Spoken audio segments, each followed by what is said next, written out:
Edit. TW self-harm, psychological violence.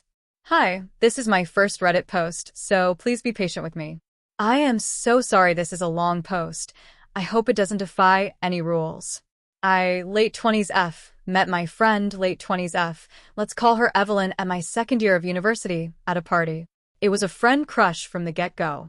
She was funny, smart, intuitive, frank, and flamboyant. She lit up a room, and we both shared similar values. When we got to know each other, she told me she went through mental health struggles. I won't go into too much details, because this is her life and it's not my story to tell. But what is relevant is that she was diagnosed with psychosis, which she had recovered from. Evelyn was brave and really worked on herself, regularly seeing mental health professionals and being frank and open about how she was doing. She fit into my friend group instantly, but we really became a trio with my other friend, late 20s F. Let's call her Jessica. The three of us bonded through our past struggles, similar interests, and just being girls together, if that makes sense. We could count on each other, communicate through disagreements, and we truly loved each other.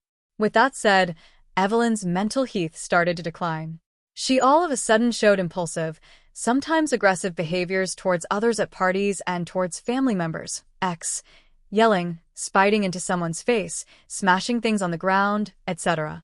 To me, her anger was founded in these situations, reacting to someone with a very sexist and misogynistic speech, but the reactions were scary and inappropriate. Jessica and myself tried to communicate with her our discomfort, and for a while, we felt like Evelyn listened and adjusted herself, reassuring us that she would work on it. At one point, though, it was extremely delicate to express anything to her. She started showing strange, eclectic, and worrisome behaviors, which we tried to talk to her about, but she answered that we just didn't know the real her. The straw that broke the camel's back, she used our personal information to make fraudulent purchases. After we involved the proper authorities, we tried to talk to her, but we surmised that she was going through psychosis again. We warned her family, which she is close to no avail. I decided to cut contact with her to protect myself, and after a while, she was hospitalized and diagnosed with another psychosis and a severe mental health disorder. After she was on medication and stabilized, she contacted Jessica and we met.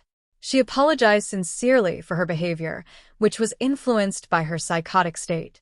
She listened to our side of the story, validating our frustrations, pain, and fear. We cried together, and it just felt like we could work on our friendship again. Things changed, and at first I didn't mind. Evelyn went through heavy treatment, and her memory was foggy. She forgot things, sometimes seemed to dissociate while we talked, and ghosted me many times. I just let her have her space, knowing she needed it to work on herself. I texted her throughout the year and included her in our group activities when she was available. I gifted her a grounding kit with essential oils and such to use when she felt like it. I didn't mind when she was tired, sad, or even angry and needed to vent. What makes me doubt the friendship is how she told me she treats others, especially her family. Evelyn screams at them and is verbally violent towards them. When she has those episodes, she wants them to always be available and stay with her. Professionals have given her tools to self-regulate, but she doesn't want to use them. When family members are unavailable or tell her they need space to calm down / not get yelled at, she says she wants to live herself, which is such a heavy burden for them to bear. I gently tried to make her question her behavior, but it's just really hard to have those types of conversations with her. She's very defensive and reactive. I don't recognize her. I cry a lot thinking about this wonderful girl I met years ago. I feel like that girl is gone, and it's such a tragedy. I'm so sorry for Evelyn, who cannot work, cannot keep a job, cannot study, and seems to have lost a lot of friends. But I just can't accept how she treats others.